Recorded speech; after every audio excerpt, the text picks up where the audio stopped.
Compressor भनेको के भन्दाखेरि कुनै पनि सामानको प्रेसर बढाउने सामानमा के भन्ने कम्प्रेसर भन्ने है। अब यो कम्प्रेसर विभिन्न टाइपको हुन्छ। हामीले युज गर्ने फ्रिजमा युज हुने कम्प्रेसर भनेको रेसिप्रोकेटिङ भन्ने हुन्छ है। अब यसमा कम्प्रेसरमा एउटा आउने बाटो हुनु पर्यो र एउटा जाने बाटो हुनु पर्यो। अब तपाईँको कम्प्रेसरमा देखिएको दुईवटा पाइपमध्ये मोटो पाइप भनेको आउने बाटो हुन्छ, सक्सन भन्छौँ हामीले त्यसलाई। त्यसले के गर्छ, यहाँबाट अब तान्छ। तान्ने बेलामा के तानेको हुन्छ उसले भन्दाखेरि लो प्रेसरको ग्यास तानेको हुन्छ है। अब हामीले एसी फ्रिजमा युज गर्ने त रेफ्रिजरेन्ट ग्यास हुन्छ भनेपछि तान्ने बेलामा उसले के तान्छ, लो प्रेसर। कम्प्रेसरको काम के हो, प्रेसर बढाउने हो नि। भनेपछि अब फाल्ने बेलामा उसले के फाल्छ, हाई प्रेसर हाई टेम्परेचरको ग्यास फाल्छ। यो चाहिँ के भयो तपाईँको डिस्चार्ज। फाल्ने बेलामा के गर्दो रहेछ भनेपछि उसले लो प्रेसर तानेर हाई प्रेसरमा फाल्छ। काम कसरी गरिरहेको त भन्दाखेरि भित्र के छ, एउटा कोइल छ है। अब तपाईँको यो कोइल जस्तै यो बाटोमा तपाईँको ट्रान्सफर्मरहरू देख्नुहुन्छ नि, ट्रान्सफर्मरमा तेल हुन्छ भन्ने सुनेको है। ट्रान्सफर्मरमा तेल हुन्छ भने जस्तै तपाईँको यो जहाँ कोइलहरू युज भएको हुन्छ नि त्यसमा चाहिँ धेरै तेल युज हुन्छ। जस्तै बाइकमा मोबिल युज गर्छ नि हामीले, भनेपछि त्यसरी नै कम्प्रेसरमा के युज गरेको हुन्छ, तेल युज गरेको हुन्छ। यो तेल चाहिँ के हुनुपर्छ भन्दाखेरि भित्र जुन ग्यास लागेको हुन्छ त्योसँग रिएक्सन गर्न पाउँदैन है। त्यस्तो टाइपको तेल युज गर्नुपर्छ हामीले है। अब यहाँ युज हुने ग्यास भनेको तपाईँको फ्रिजको मोडलमा युज हुने ग्यास भनेको R600A भन्ने हुन्छ, एउटा R134A भन्ने हुन्छ। अब यो ग्यासले चिसो चाहिँ कसरी बनायो भनेर सर्ट हेर्नु त। कम्प्रेसरको काम के रहेछ, प्रेसर बढायो। हामीले युज गरेको ग्यासको प्रेसर बढ्दा टेम्परेचर बढ्छ है। अब मैले तपाईँलाई के गरेँ भन्दाखेरि एउटा तामाको पाइप लिएँ। तामाको पाइपको भित्र मैले तातो पानी हिँडाएँ। पछाडिबाट मैले पङ्खा लगायो भने तातो हावा फाल्छ, उसले फाल्छ नि। भनेपछि त्यही कन्सेप्टमा चाहिँ फ्रिजले काम गरेको हुन्छ है। मसँग एउटा के भयो, कम्प्रेसर भयो। अब मैले के गरेँ भन्दाखेरि तपाईँको फेरि यहाँनिर अर्को पाइप हेर आएँ। यहाँ एउटा एनआरबी भन्दाखेरि चाहिँ यसलाई कन्डेन्सर भन्यो, यसलाई मैले इभ्यापोरेटर भन्यो।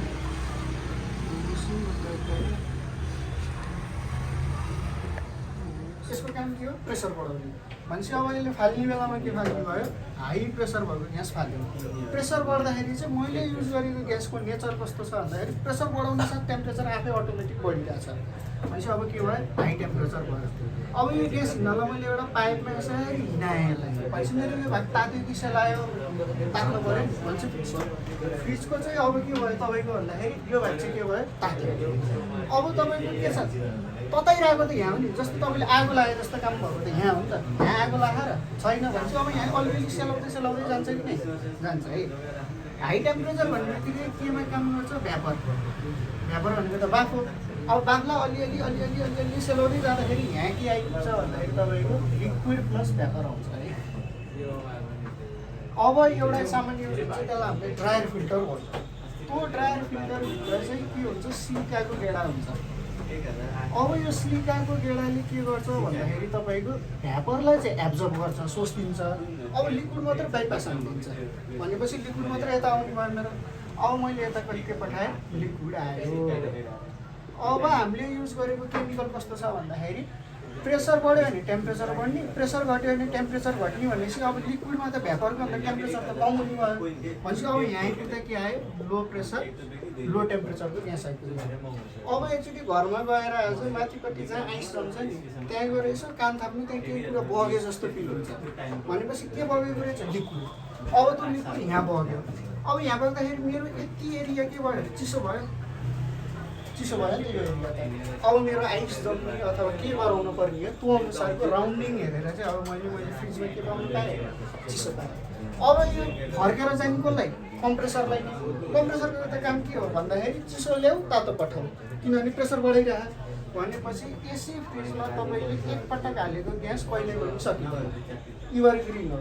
कहिलेसम्म भन्दाखेरि जबसम्म तपाईँको यो साइकलमा कहीँनिर पलाउँदैन, केही गरी लिकेज भयो भने त निस्किने ठाउँ पायो। लिकेज भएन भने चाहिँ हाम्रो यो ग्यास कहिले पनि सकिँदैन भन्ने कन्सेप्ट राख्नु। मसिनो छ, यो अलि मोटो छ, यो अलि मोटो छ नि। भनेपछि प्रेसर बढी मसिनो पाइपमा आउँछ, यो मोटो पाइपमा। मसिन भनेपछि यो मेरो जहिले पनि आउटपुट भयो भनेर छ। यो मतलब मेरो के भयो अब इनपुट भयो भनेपछि मैले यहाँबाट ग्यास पठाउँछु। अब जब मैले यो दुइटामा कति 220 भोल्ट हो नि हाम्रो घरमा आउने 220 भोल्टको पावर सप्लाई यो दुइटामा 240 केले आफ्नो काम गर्न सुरु गर्छ। अब यसले के गर्छ प्रेसरमा यता खाली भयो।